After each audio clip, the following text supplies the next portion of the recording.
आपने तालिबान की हमायत की, क्या ये फैसला गलत नहीं था? कतई नहीं, मैं पूरी तरह मुतमईन हूँ अब भी कि हमारा उनका साथ ताउन और उनको तस्लीम करना बिल्कुल सही था। इसलिए कि तालिबान ने पूरे अफगानिस्तान में सिवाय 5% इलाके के या मैक्सिमम 7% होगा, पूरे अफगानिस्तान में पूरा अमन व अमान कायम किया।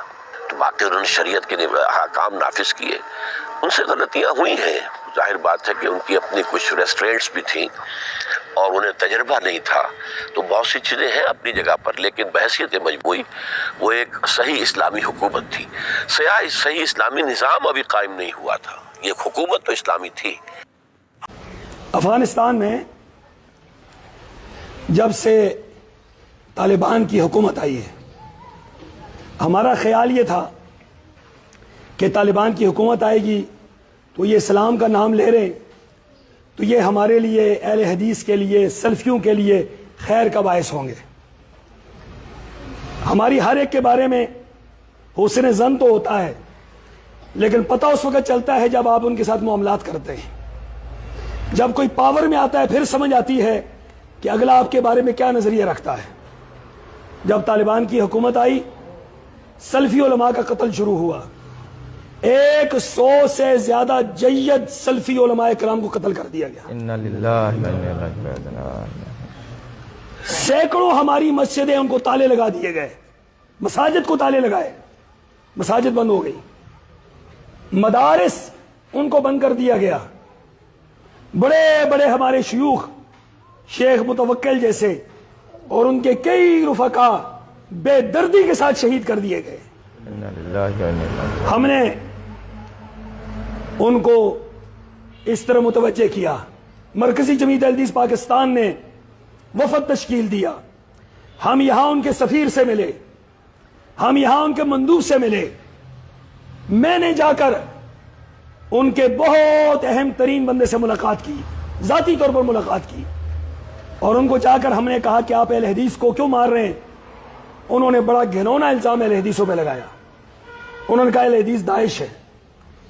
और भाई दाइश तो तकफीरी लोग हैं, हम तो तकफीरी नहीं हैं। अहले हदीस की दावत ये सिर्फ कुरान और सुन्नत की दावत है, कुरान और हदीस की दावत है। अफगानिस्तान के अंदर अहले हदीस आज आजमाइश का शिकार है, आज परेशानियों का शिकार हैं। दो सूबे हर दौर के अंदर अहले हदीस के पास रहे, हुकूमत अहले हदीसों के पास रही। दो सूबों की, एक सूबा कुनड़ और एक सूबा नूरिस्तान।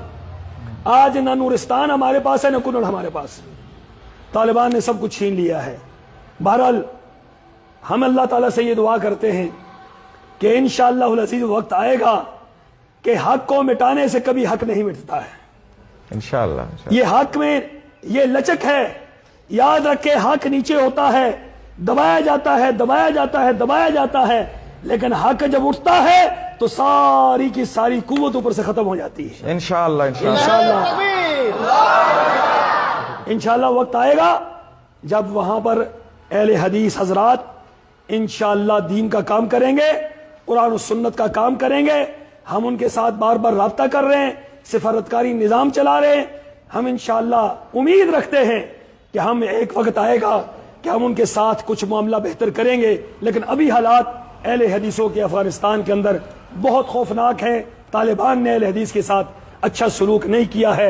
हमें उनसे शिकवा भी है, शिकायत भी है, और उनसे हमारा मुतालबा भी है कि अहले हदीस उलमा के जो कातिल हैं उनको गिरफ्तार किया जाए, उनको पकड़ा जाए, अहले हदीस मसाजिद को खोला जाए, मदारिस को खोला जाए, ताकि वहां पर अहले हदीस खुलकर दीन का काम कर सके। तालिबान का अकीदा क्या है?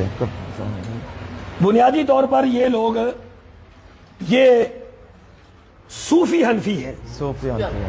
सूफी हनफी समझते हैं? ये वो हनफी हैं जो बरेलवियों की एक किस्म आप समझ लें, बरेलवियों की एक किस्म समझ लें। अपने आप को कहते हैं हनफी हैं, देवबंदी भी थोड़ा बहुत कहते होंगे, लेकिन असल में ये सूफी हनफी है। इनका नजरिया कुरान और सुन्नत के खिलाफ है। अशरी और मातुरीदी हैं शेख, अगर अरबों की जुबान में समझा जाए, अशरी और मातुरीदी हैं। और अशरी और मातुरीदियों के बारे में हमारे सल्फ का हमारा क्या नजरिया है ये शेख जानते हैं। আশারি আর মাতুরিদি আমি বক্তব্য দেই না, শেখ সেটাই বলছেন। মাশাআল্লাহ। جزاکم اللہ خیر، بارک اکرمکم اللہ، کتب اللہ اجرکم ورفع قدرکم. آمین. وإياكم.